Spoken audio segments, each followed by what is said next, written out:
Wow. Underlying energy is the Nine of Wands. So the Nine of Wands talks about feeling exhausted, putting up a wall, but this is also feeling like ready to give up, throwing the towel.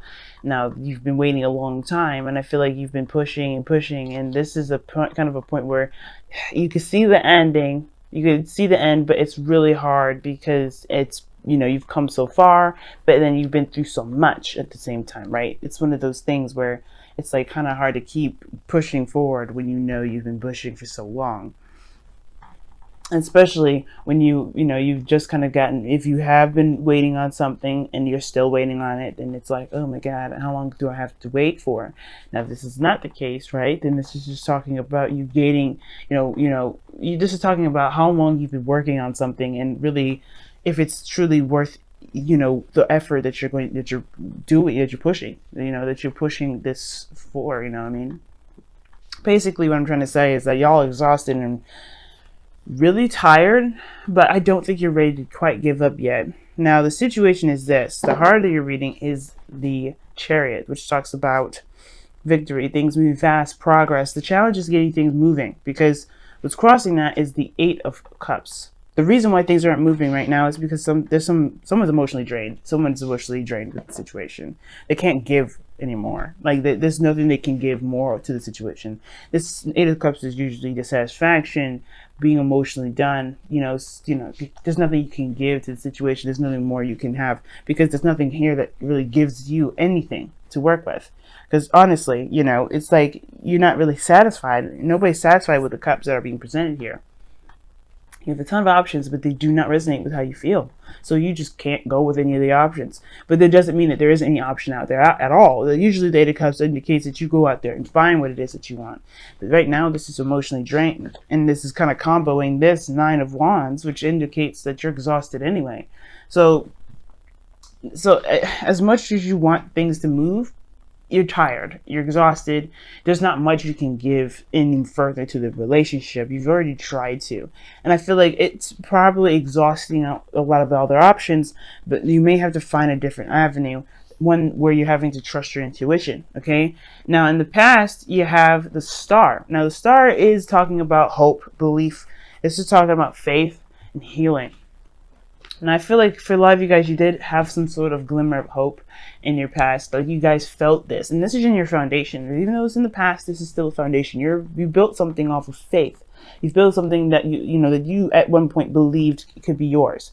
And right now you're going through a transition where it kind of could feel like you're not sure about what it is that you want. So things will change, right? Some aspects about your dream will change, but ultimately I feel like you guys will still you still have a bit of hope, which is why you have the Knight of Wands here, right? You're exhausted, but you haven't necessarily given up, because you do have strong beliefs. You guys are fixed signs. You guys know, when you believe in something, it's very hard for you to not believe in it. But the situation is that you're exhausted. It's like, it's so hard to do it. And I don't know if the other person's making this exhausting for you, but the situation is this: like, you have the Star in your foundation. There was hope. There was some healing there, and it was, most importantly, there was a star that you felt that you could definitely reach. Death is in your present, though, and death is definitely draining your energy at this moment. You're going through Scorpio energy. You are Scorpio energy yourself. You're in Scorpio season, but the situation is talking about releasing something, letting something go. And I feel like the Eight of Cups is like releasing something that is not something that you desired in the first place. It's like whatever you're emotionally done with, it has this, there's a purpose for you feeling that way. Obviously to let it go, obviously to release that. Right? Because you move on to the Tower, something changes about this, right? And I feel like here's the thing: the Death and the Eight of Cups would go hand in hand, but I kind of get this sense that there's a tug of war. Like, although you're not necessarily satisfied with it and you're emotionally done with the situation regarding death, it's almost like it's kind of, you're still trying to, you have like a tug and pull kind of situation with it, where like you don't really want to let it go completely, but you can't give it any more, because obviously I think it has to do with that Three of Swords that we saw earlier when I was shuffling, right? Like, it may have to do with some old issues, and this is a process of healing in itself, right? Because obviously death is a transition, it's a change, and you're going through this, and death is usually very slow. So whatever you're releasing right now has to do with probably old issues and old pains attached to some dreams, attached to the dream that you may have had. I think the dream will remain. I just think that there's some things about it that may need to kind of be let go with it. You know what I mean? Right? There's some aspects to this dream that's going to need to be released in order for you to have it. Because here you have the Tower, some radical change comes in. I'm going to go ahead and actually pull you guys an extra card for that one, because I don't know what that is, what this Tower is. You know, other than it being something shocking coming into your life, changing everything, as if everything wasn't changing already. And the fact that you have Judgment as your external energy, comboing the Death card, which is dual Scorpionic energy, which is you guys, right? I mean, that's your energy. It's still really intense for you guys. It's still like super, super intense. And this is something coming back from the past, something that you thought was dead. This is a revitalization. So something that you were emotionally done with is going through some sort of purification process. Like it's getting cleansed out. So you can truly have an opportunity to do something with the, you know, whatever you've been trying to manifest. But why is the Tower in their future? What is this Tower in their future? The Knight of Cups. So you get surprised with perhaps something that you've been wanting, but it comes from the struggle of death, of releasing. There's some sort of attachment to this dream that may be blocking you from actually having it. And it could be that you feel emotionally done, or you're not necessarily sure if this is something you want. Let me go ahead and clarify the Eight of Cups for you as well. Why is the Eight of Cups? What is the Eight of Cups coming up? What is Eight of Cups for the Scorpios for this reading here? The Five of Wands, the conflict. All right, what is this conflict? Conflict is a second chance, second time around. Why? One more. The Emperor. That's interesting, because the Emperor talks about taking control, having their, you know, your way or the highway. You know, it's just someone that's a little stubborn, and I feel like this is perhaps you're emotionally done with maybe relinquishing control, because at one period of time you did have to wait on something, or you did have to wait on someone, or maybe somebody else was waiting on you. But this is like, you know, obviously you're emotionally done with some sort of conflicts and some sort of back and forth, some sort of, you know, disagreements here and there, based off of a second chance with somebody that you feel as your divine partner, divine masculine partner, or perhaps this is something regarding taking control of the situation. You don't know if you don't know if you can wait, or you can continue to be passive about this. I feel like you don't even know if you have enough in you to go ahead and take more action. You're kind of the one that was doing all the action in the first place, which is perhaps why you're feeling very defensive anyway, right? That's why this whole reading is about defense anyway. Just kind of blocking stuff off, but continuing it out. It's almost like you're just not sure if you really want to actually do any further, push any further. Because here you have the Ten of Wands, which talks about, you know, a burden, right? This is the ending of a cycle, right? This is what you've been waiting for, then, you know, from 9 to 10, completing a cycle here. But at this point, you want to, you know, this is about, you know, the burden that you've been carrying, and if it's, you know, worth continuing to carry it, right? Only you can decide whether to drop this burden or not. And what your outcome is showing is that you end up working harder and better and more focused, because you recognize what it is that you're carrying, that, you know, something that you've been building from the ground up, something that you've been working very hard toward anyway. And I feel like you've been working very diligently with this, and now it's almost like you're not sure, you know, it's almost like that weird kind of, you know, transition to actually getting to what you want. It's almost like, you know, you're close to having this, but it's just like, is it true? Is it real? Is it what I want? Is it truly what I want? And the Tower comes in to change everything, because this is something that you've manifested. The Star and the Nine of Cups are in this reading. There's some big stuff.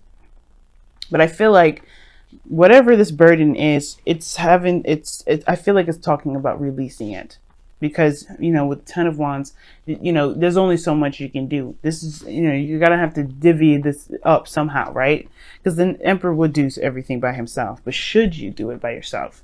Perhaps you should get some help. Perhaps you should allow people to help you and let people in, instead of blocking people off and trying to do everything on your own. If this is what you're doing, Scorpios. And if you're not doing that, right, then this is talking about what burden you have going on that needs to be, You know, that it needs to be relinquished for your sake right now, because this is about your dreams. This is about what it is that you're trying to manifest.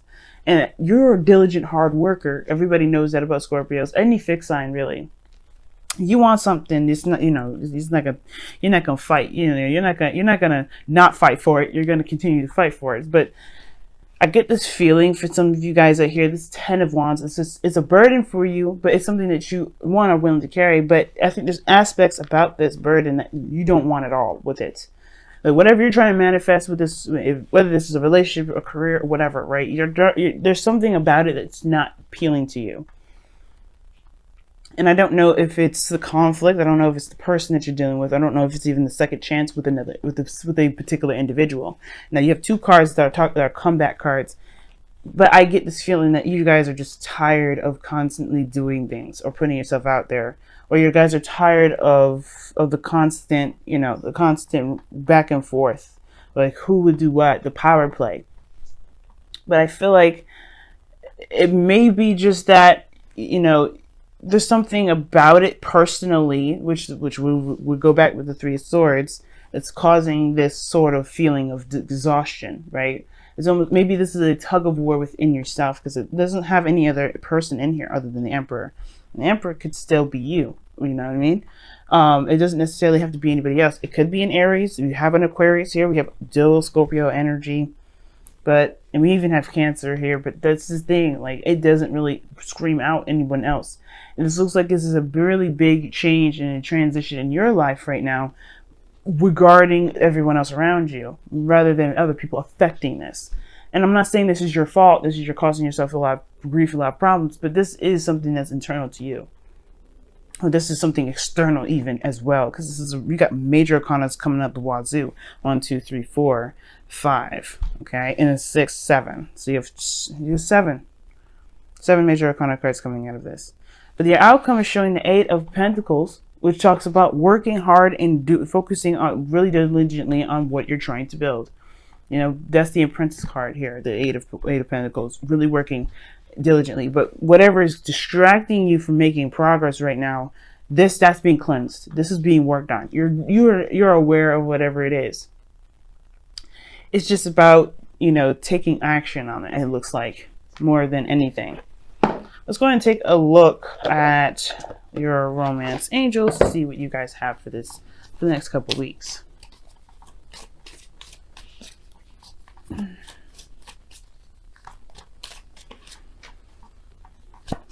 All right, this could be the one. Wow, you have already met the romantic partner you seek. Maybe it's that the whole thing is about trusting it and believing that it's yours. You know what I'm saying? Because I was saying, like, I feel like it's more of a tug of war rather than I've, you know, like, yeah, what am I trying to say? I got lost in translation there. Jeez. But no, I was saying before, I was like, it feels like a tug of war, like you don't necessarily know this is truly it, kind of thing, you know, like you're on the fence, like if you can truly go in. But that's the thing, whatever you feel like you can't do, you can. And I think that's why death is showing up. Embrace the dark. Wow, this is your card, guys. I'm gonna go ahead and read you the affirmation for this, because usually, I mean, the messages, you know, are just so powerful, I feel. So I like reading them, but I'll give you my own interpretation before we read it. It's obviously talking about embracing the part of us that nobody wants to see, or even not even us, not the part that we don't want to see, the part that we hide and keep from ourselves.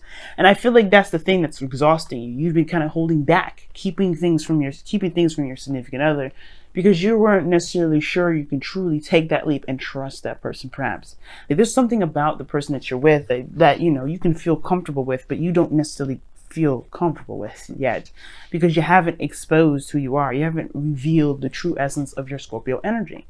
And some people may be scared about that. Some people find that intimidating, but I don't think that this person will feel any of that. I feel like this person will perhaps even embrace that with you.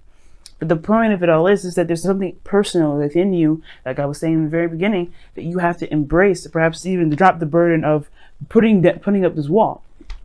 Because, you know, your darkness is part of you. I have a darkness. Everyone has a darkness.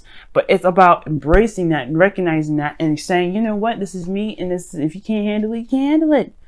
That's just who I am, Scorpio. You guys are you know, you guys are dark in one way, in a way, but that darkness always shows us towards the light. You know, we go through Scorpio energy to see our truest selves. Scorpio season allows everybody in the zodiac, even the ones that are the lightest, like you could say Sagittarius or Aries, or even a Taurus, right? They have to see their truest selves, and their truest selves come out during Scorpio season. And we are blessed to have a Scorpio season because of that, because otherwise we would never be acceptant of ourselves, of who we truly are. And I feel like this season is really showing you who you are within relationships, who you are with yourself. And what Embrace the Dark is saying is it's time to accept all of you, every aspect of you, even the parts that you feel that are maybe you may be deemed inappropriate for other people to see, or maybe what other people may not accept. But here's the message, right? You've been taught that all is either good or evil, negative or positive. Good gives rise to good, and bad gives rise to bad. It is wrong to have feelings of anger, dislike, or fear, as these emotions are born of our shadow selves. This is not truth. Everything happens for a reason. Love can rise to destruction, and hate can inspire acts of genuine love. The lessons offered by our shadow often teach us the most. Know your shadow self. Love it. Without the darkness, the stars could not be seen. Yeah, man. It sounds like a hard couple weeks, especially considering Venus is going retrograde, is still retrograde during this time that I'm reading for. But you guys can handle this. Nothing is ever given to you that you cannot handle. And when it comes to accepting your darkness and looking at how you are and who you are, you know, it can be exhausting to put up a mask. But I feel like this is not about putting up a mask. It's about, you haven't been putting up a mask. It's more of like releasing and being you at all, in all facets, in all areas. You know, and that can be kind of scary to even show people. But that's the thing that you may have to release, that part of you that you've been hiding for so long.